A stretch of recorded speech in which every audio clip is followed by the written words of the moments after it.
Hi and welcome. Today we are making Sharbate Beh Limo or Quince and lime syrup. Here's the list of what you need and you can always download that at my blog. To start with, you need a heavy-duty saucepan and you pour in the water and the sugar and bring it to a boil.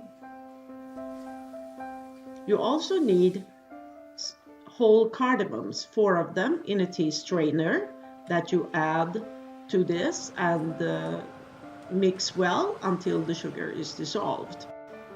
Pour in, when it starts boiling, you can pour in the quince juice and let it simmer for 30 minutes. Stir in once in a while. Add the lime juice and bring it to a boil and let it simmer for another 15 minutes. After that, you put it through a cheesecloth and you are almost there. Pour it in bottles to enjoy it later on. 1 part syrup, 3 parts water.